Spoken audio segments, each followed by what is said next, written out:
Consume cannabis in your region. This production is for adults only.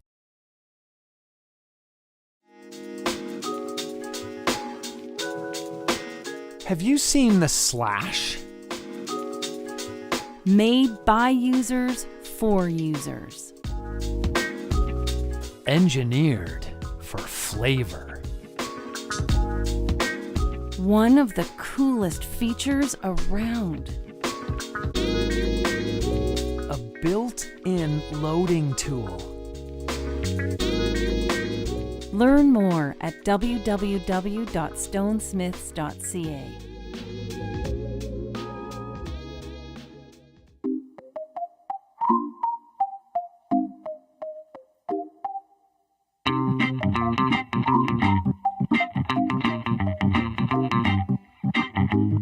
Who grew it? What's the terpene profile? Who created it? What is the lineage? How much THC? What's in a name? This is Know Your Buds, a close-up look at cultivars you should try. Or try again. Joining Dean is our educator, Chris Ianson.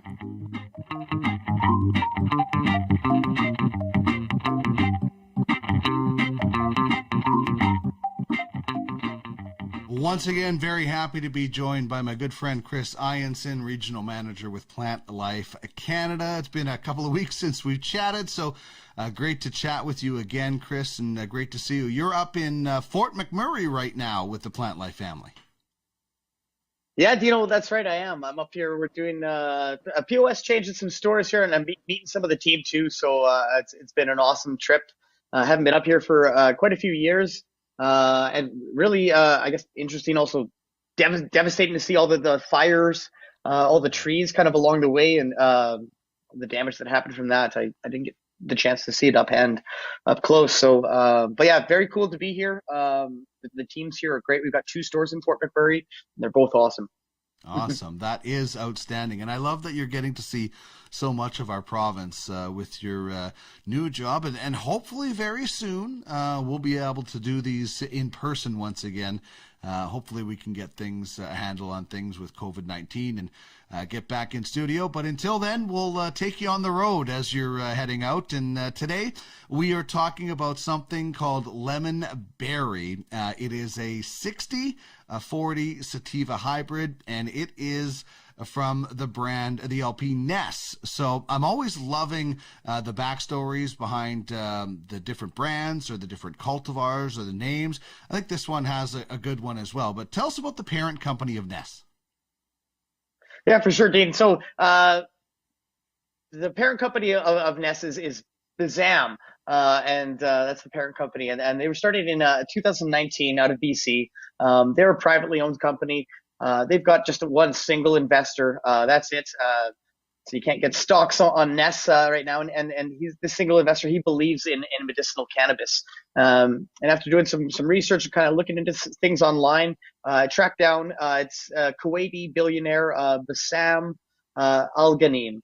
And so he's come over to, he's got some money invested in this. He's kind of passionate about medicinal cannabis and decided to, hey, I'm gonna invest some of my money into a cannabis company. So it's pretty awesome there. Who's running the company, Dean? Is the company's run by President Matthew Milich, and he's based out of LA, and him and the corporate secretary Antonio Moschella, and they're kind of running the crew based out of Canada here. Solid team of people that I've met so far from Bazam. Chris Howes, the regional sales manager in Alberta, is a solid dude. He's got a true passion for cannabis, which I love to see in my reps. I think that's so important when reps can come in and they can talk weed at my level, right? And they care about it. They consume enough cannabis. I think that's great. So big fan of Chris and the folks over at Bazam.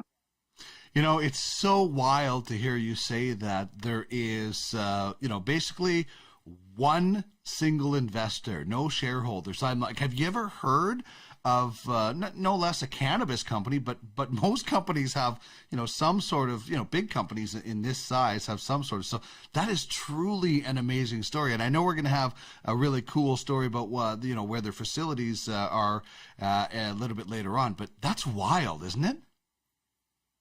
Yeah, it is. I was very surprised to track that down. I've seen some neat articles.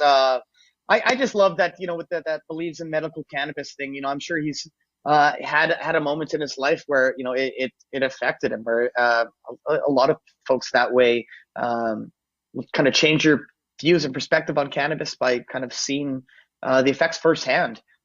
So it's pretty awesome. Yeah, no doubt. What's is the story, if there is one, behind Ness?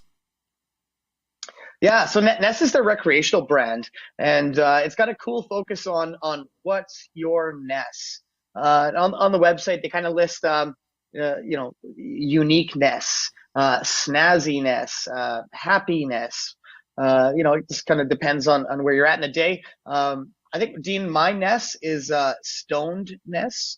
Definitely, I'm a big fan of what's that's what Ness does for me, is gets me stoned.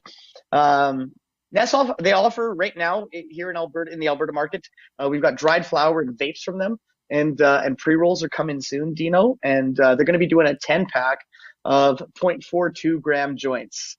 So we're going to have 4.2 grams of rolled cannabis, or 420. So I think that's pretty cool. I think that's an awesome idea. You know me in cannabis branding. I was right in there with Rio Bravo, which I actually picked up some of the other day, and it was my nice penmanship of Rio Bravo. So I always like to have some Rio Bravo and some Blue Dream on hand. But I think that's great marketing, and it's really cool. I mean, we've seen, is it Redican that came out with the 10 packs of the 0.35s? Is that, or 0.3 of a That's gram? right. Yeah, so I think those are really good. 0.35. Yeah, 0.35. Yeah, I think those are really good. I think those are a good idea. They're the slims. Sometimes you just want a quick in and out, the old in out to get a joint. So I think that's a really good idea. The 0.42 grams.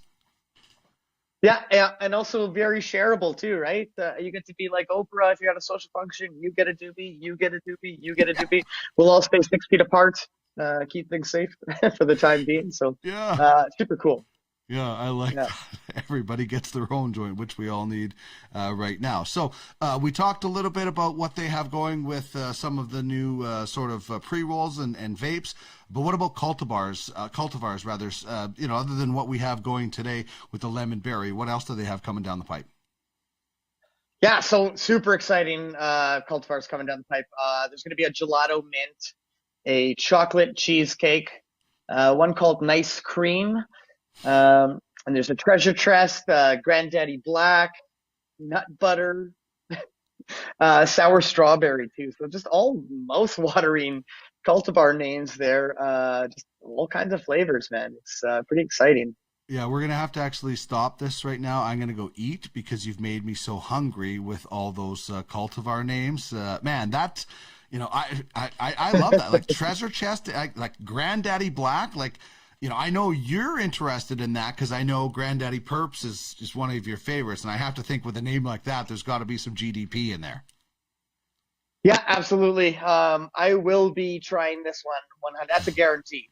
As soon as it comes to market, it will be getting destroyed with fire and going into my lungs. And okay. I will tell you all about it. All right. I hope it's on this particular program. So, so we know what they are growing. Let's talk about how and where. And I think this is a story people are really going to dig about one of the facilities where they grow. Totally, Dean. So how they grow, it's all hydroponics, which is awesome. It's kind of a soilless way to grow, with the roots just kind of sit in water and it's cycled through. Occasionally they will use aeroponics too, which is it's a step up, and that's kind of like a nutrient-filled mist flowing through kind of a tube that the roots sit in. So two really kind of optimal ways to grow cannabis. So well done, Ness. Where they grow, Dean, they've got 3 indoor facilities right now. One's in Edmonton, Alberta here. And it's a temperature controlled environments to keep ideal terpene content. So what I was kind of explaining that there could be some grow rooms that are just a couple degrees warmer than they need to be, and you're going to burn off some terpenes. So they really monitor that at the Edmonton facility. So super cool there. They've got a facility in Maple Ridge, BC. It's near Victoria, and that's their new indoor facility, as well as a facility in Saanich, BC. So 3 indoor facilities. And then they've also got this outdoor facility in Midway, BC. And the outdoor grow license just got received. So they're going to be going full tilt on that here, sure, probably in the summertime. Super neat story about this facility, though. Zam purchased the Midway Hotel, which was near the facility in Midway, to provide housing for the workers. And it's quite an old hotel, built out of like what is very Western, I guess, around even like a spaghetti Western hotel. To provide housing for the workers that were going to be working there. And just the neat thing about this hotel is the previous 4 owners of the hotel were not able to make it successful. And some say it was due to the curse of the ghost of Charles Tomei, who was the one-time owner of the hotel, who was gunned down in his own bar in the summer of 1908 by 2 masked men who fled by horse to the U.S. border and were never seen again. See, that is the stories I come to this segment for. I mean, here, that sounds like a great place to, obviously they have some great Ness products, but as I said before, a little Rio Bravo at that hotel, it brings the whole Western theme together, maybe some El Dorado or whatever, but I absolutely love that. I also think it's a very smart thing that they are doing and providing housing for their workers to stay there and keep them happy, and, they can avoid the ghosts, everything will be great. But another classic, great story that has a connection to the cannabis industry. Smart and very cool as well. So I really like that story about buying the hotel. I especially like the ghost story that you attached to it. I want to go there now. Yeah, right? Yeah, totally. I mean, what if that ghost likes cannabis? Like. Yeah, maybe he'd be like in like a scary movie too, where they roll up Marlon Wayans and smoke him, right? I just did that guy as my cannabis character recently. So maybe that guy just likes getting high. The ghost he's passive now. He's relaxed, right? He's got some cannabis. He's relaxed. He's not into haunting anymore. He's just into chilling out. Yeah, totally, Dino. There is one other facility worth talking about with the Zam, and it's their processing hub in Pitt Meadows, Vancouver. That's where we get all their vapes from, and we are going to be seeing new hardware coming on the vapes too. So three kind of awesome facets to their business there. Yeah. Okay, so the website is exploreyourness.com. I tried to load it up into our system, but I couldn't get past the age gating. For some reason, the system that I'm using in that website did not agree. But we can tell you, like the packaging, and we see that here on the screen now if you're watching, the website is full of colors. It's got some pretty cool different features. Maybe there could be a little bit more information about, how their process is, but still, I really like the website. What about you? Yeah, Dino, aesthetically, it's one of my favorites. I like all the vivid colors. I'm a big fan of all the fonts that they use. It's kind of reminds me of like Willy Wonka and the Chocolate Factory a little bit. There's kind of a real funness to the font, I think, in the website. I agree with you. I'd like to see a lot more information, just, the facilities, some shots, maybe meet the staff type of thing. And maybe that's in the works. But I feel like they really nailed the branding for me. I love seeing that in cannabis. I love the Willy Wonka reference. That's absolutely brilliant. And right? If there was that's all I think about. Yeah, I just think about going to some sort of our cannabis tour at Atlas was awesome. Now I'm expecting every cannabis tour to be like a Willy Wonka and have like a drink fountain coming down that Veruca Salt is going to jump into or something like that, right? I love that picture. But you're right. The colors, the font, the branding, as I've said several times, I think the worst thing you can do is have a white tub that's sitting out there, something to stand out and grab people's, even if they ask about it, they might think about it and come in and grab it the next time. They might be coming in for something different, but that catches their eye and it's something they're going to think about. So very, very smart, and the colors aesthetically on that website are awesome. So again, that's yourness.com. So let's talk about a little history with Lemon Berry. Lay on us what the lineage is. Yeah, so lemon berry's a cross of lemon Thai and Dabney Blue. And so lemon Thai is a Thailand sativa crossed with a Hawaiian land race, and it actually originated in Hawaii. And the Dabney Blue is a blueberry crossed with an unknown cultivar, but it's known to taste like blueberry muffins. So kind of mix those two together. We've got the lemon berry there, Dean. That's so interesting. So, is the Thailand is Thailand considered a landrace strain as well? Yeah, it would be, yes. Yeah, for Wow. sure. I should have mentioned that there. But that's so cool that you have, two, and for maybe for those that are kind of joining the show, maybe explain, a landrace strain and what makes them so unique and sometimes rare. Yeah, for sure, Dino. So landrace strains are cultivars of cannabis that were originated and came from that specific part of land. So we've got like Hindu Kush, we've got Mexican, we've got Colombian, we've got Thai, Hawaiian, and these are all cannabis cultivars that were found there. That's where they came from, and the genetic background of them is just going to be that. It's just going to be Thailand or Hawaiian. Okay. Kind of like the OGs of cannabis cultivars. Indeed, yes. Thank you very much for that explanation on landrace. And as we move on to THC, this batch that we have that I picked up from Plant Life Jensen Lakes today is 22.7, but they've got some batches on the way with some really interesting numbers as well. Oh yeah, batch is going to be coming up soon here, so we'll probably see it in a week or two here in Alberta. 23.6% THC, but a whopping 3.8% terpenes. So to me, that I think my bag here smells amazing as it is. Mm-hmm. But you load it up with the terps for me. I can't wait. I'm gonna have to pick some up. Well, it's interesting. Yeah. One of the I don't know if I would ever say there's a side benefit of pneumonia, but one of the interesting things is I've actually taken down the temperature on my Supernova, the Volcano Hybrid, and I'm tasting more terpenes because of that. So it's an interesting thing. I used to be a guy that was pounding it out at like 200, 215, 220. I just like the taste a whole lot better now that I've lowered the temperature on my Volcano Hybrid. So and that's where the THC is great, but the terpenes and the taste and the flavor is really starting to become something I really enjoyed. I never ever thought of that before, pre podcast when my cannabis knowledge was here's $50, right? So it's amazing what you start to appreciate more about the plant the more you get into it and learn about it. Yeah, totally, man. Yeah, I mean, same for me, buddy.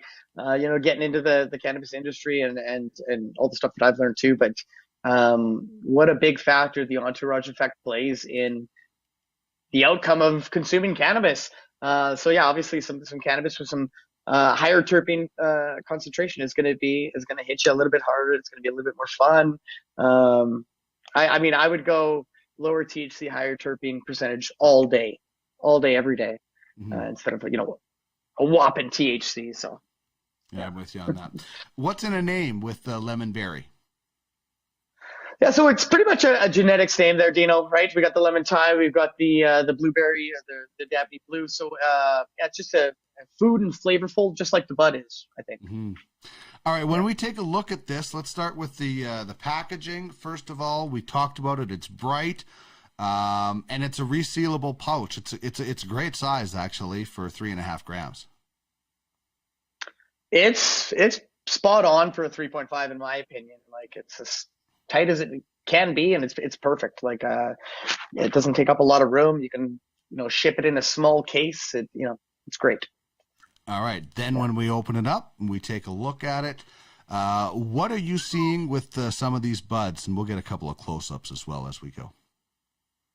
Yeah, so for me, I got a very nice eighth of 3 really good-sized nugs in there. Really nice trim job. Super dense nugs too, right? When you grind it up, it just fluffs into a big pile. Light green on the color with some orange pistils kind of in there. covered in trichome, really good trichome coverage there. Oh yeah, you can see it right there on the photo there. Yeah. It's cakey. It is indeed. Yeah. And I think I got to echo what you said. The trim job on this is pretty spectacular. So good job on that.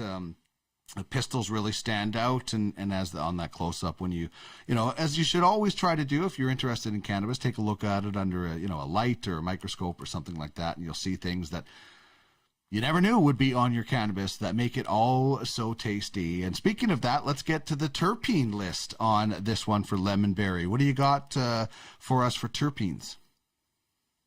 So we got caryophyllene as the dominant one, and that's black pepper spices.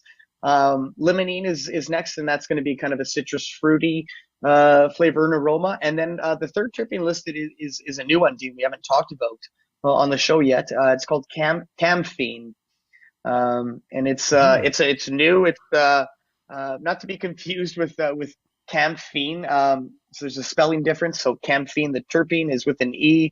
Camphene with an I is actually a popular lamp fuel from the 19th century. Don't want to mix those two up. No, yeah, it replaces. You definitely don't want to mix them up, because the camphene that used to go in lanterns is highly flammable, which is why they stopped using it and went to kerosene. So it's good that we straightened that out before this segment. Yeah, totally, Dino. And camphene's found in fir trees, rosemary, and sage. And chemically, it's very similar to pinene, actually. Mm-hmm.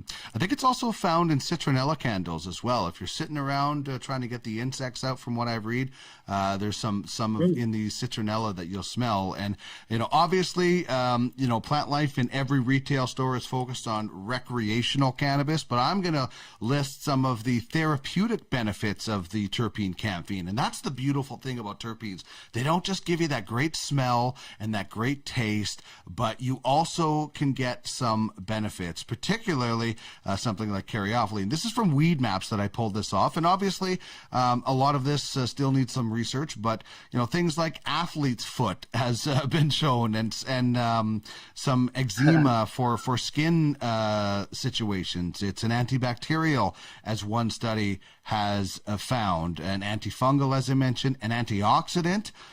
Citrus oils, including sweet orange and lemon, are known for their refreshing scents, and then combined with citrus oils, camphene has been shown to reduce the oxidative stress that can lead to tissue damage, respiratory, cardiovascular treatment, inflammation. So it's been known to benefit with a lot of different things. So this is a brand new terpene that I didn't know about, and one of the things that I love this segment for is that we are learning so many new things, and just another one that I'll put on my list to try and look out for a little bit more. So the information is out there, right? And this is just more proof that this is our 82nd episode, Chris, and this is the first time this terpene has come up. So we're going to be discovering more and more about this plant as we go on.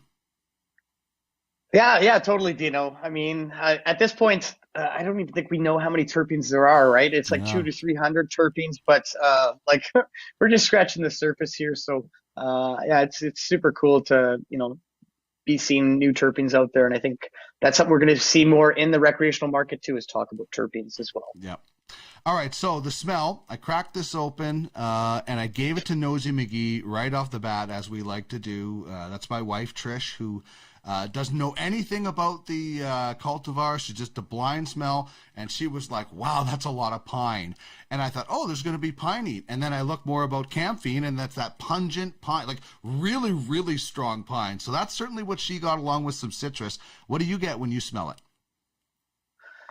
For me, Dino, I got sweetness right off the hop. I was instantly kind of reminded of vanilla. That's kind of where my nose went. I did get some citrus notes in there too. And I didn't get any pepper or spice, really at all. So, I just got like an abundance of sweetness when I smelt it. Super enjoyable. Yeah, it's funny how, caryophyllene is the leading terpene, but I too didn't get a whole lot of peppery spice off of it as well. But and mixed in with everything, maybe some of the camphene I think was really, really overpowering for me anyway.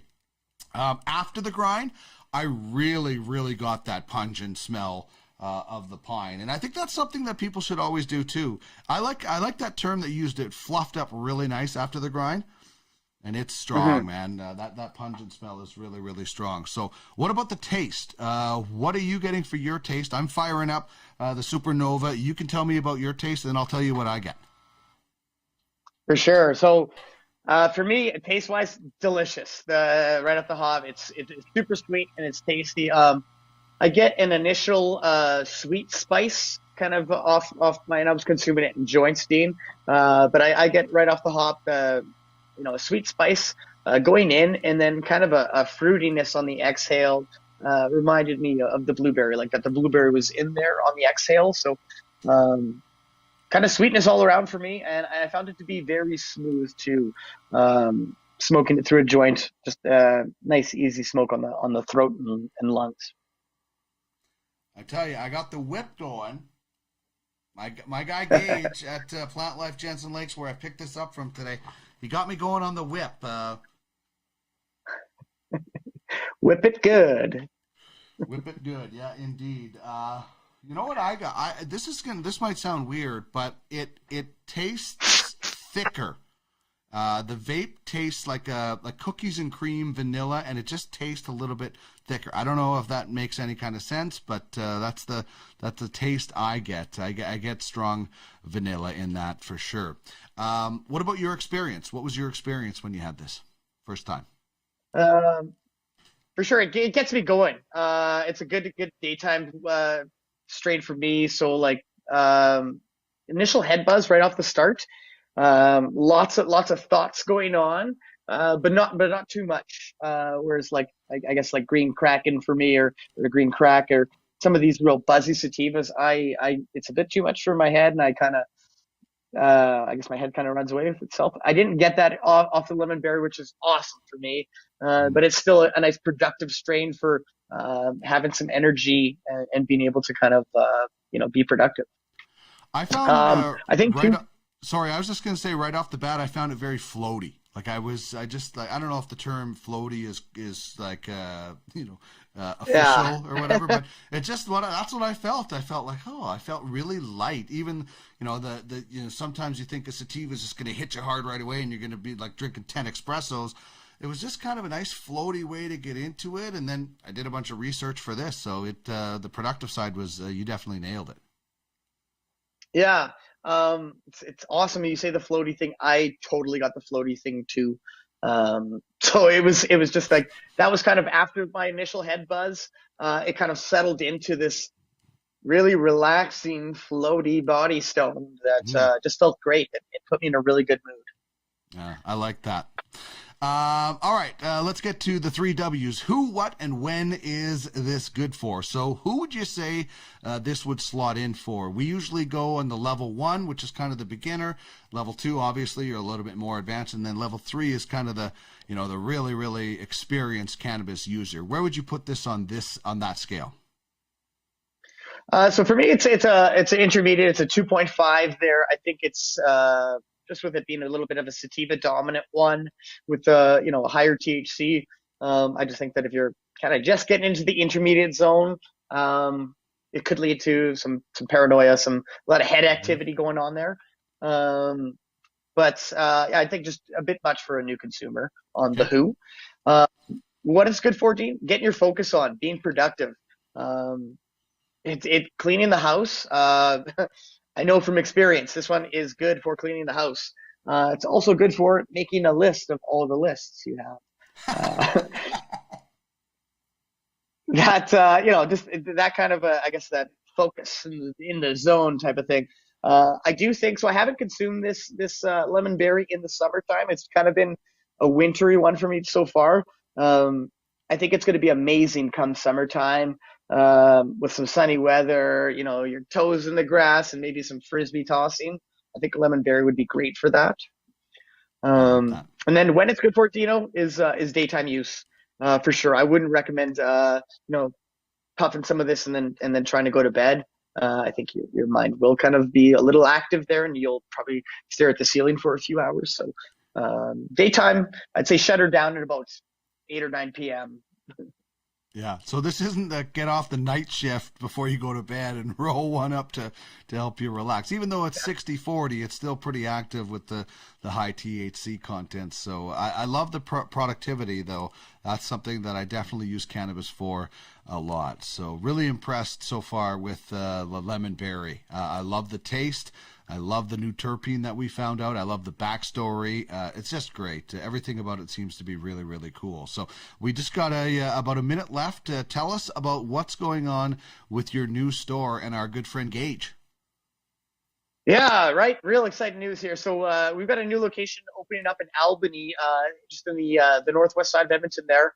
Plant Life Albany is going to be opening the second week of March.